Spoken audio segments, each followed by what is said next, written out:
Sa kasaysayan ng martial arts, dalawang pangalan ang tumitindig sa labas ng marami, si Bruce Lee, ang legendang nagbukas ng pinto para sa Asian representation sa Hollywood, at si Trovader Ramos, isang Pilipinong nagpamalas ng galing sa laban.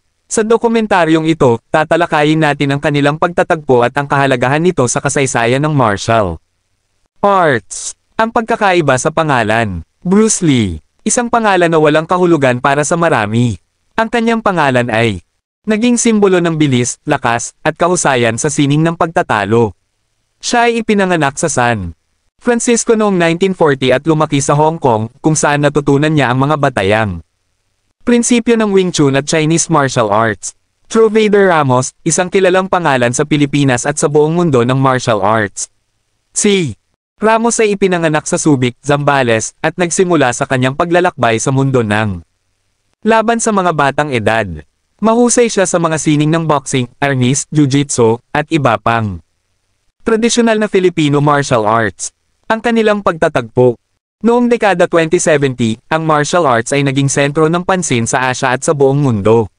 Si Bruce Lee, na kilala sa kanyang pelikulang Enter the Dragon, ay nagtungo sa Singapore upang doon ay develop ang kanyang mga teknik at maging bahagi ng Asian martial arts scene. Sa Singapore, siya ay nagkaroon ng mga espesyal na pagtatanghal at nagbigay ng mga workshop sa mga interesadong nag-aaral. Si Trovader Ramos, sa kabilang dako, ay naging kilala sa Pilipinas bilang isang matagumpay na martial artist at instructor. Siya ay nagsimula bilang isang amateur at tuluyang naging profesional sa kanyang larangan. Ang kanyang kahusayan at dedikasyon sa sining ng laban ay nagbigay daan sa kanyang pag-angat bilang isang leader at inspirasyon sa kanyang komunidad. Ang kanilang pagtutunggali. Isang araw, ang mga landas ni Bruce Lee at Trovader Ramos ay nagtagpo sa Hong Kong. Sa isang pagkakataon, sila ay nagharap sa isang pribadong pagtatanghal ng kanilang mga sining. Ang laban ay naging usap-usapan sa buong komunidad ng martial arts dahil kahit ang pinakamaliit na tagumpay ay makakapagpatunay ng galing at dedikasyon sa kanilang sining. Ang malaking laban. Noong ika-20 ng Hulyo taong 1973, sa isang espesyal na okasyon, ang dalawang malalaking pangalan sa martial arts ay nagharap sa isa't isa sa isang kakaibang laban. Ang event na ito ay naging simbolo ng pagkakaisa at respeto sa pagitan ng dalawang kultura at tradisyon ng laban.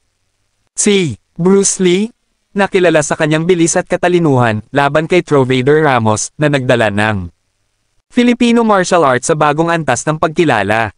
Ang resulta ng laban. Sa pagtatapos ng laban, walang nagwagi o natalo. Ang kani-kanilang galing at kasanayan ay ipinakita sa harap ng mga manunood na bumubuo ng isang kasaysayan.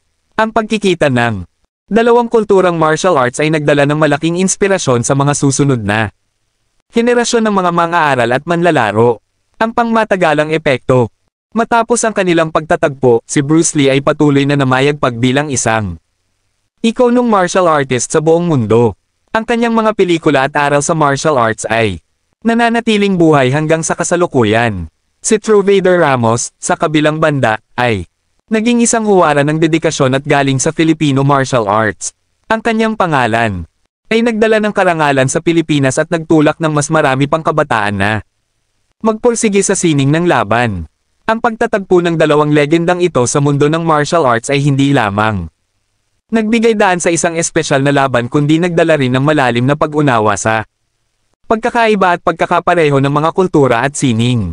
Ang kanilang kwento ay patuloy na nagbibigay inspirasyon sa mga sumusunod na henerasyon upang mahalin at ipagpatuloy ang sining ng laban, hindi lamang para sa personal na tagumpay kundi para sa pagkakaisa ng buong komunidad. Maraming salamat sa inyong panunood ng dokumentaryong ito. Ang pagkikita at laban nina Bruce Lee at Trovader Ramos ay isang natatanging bahagi ng kasaysayan ng martial arts na dapat ipagmalaki ng bawat Pilipino at bawat nagmamahal sa sining ng laban. Hanggang sa muli, paalam.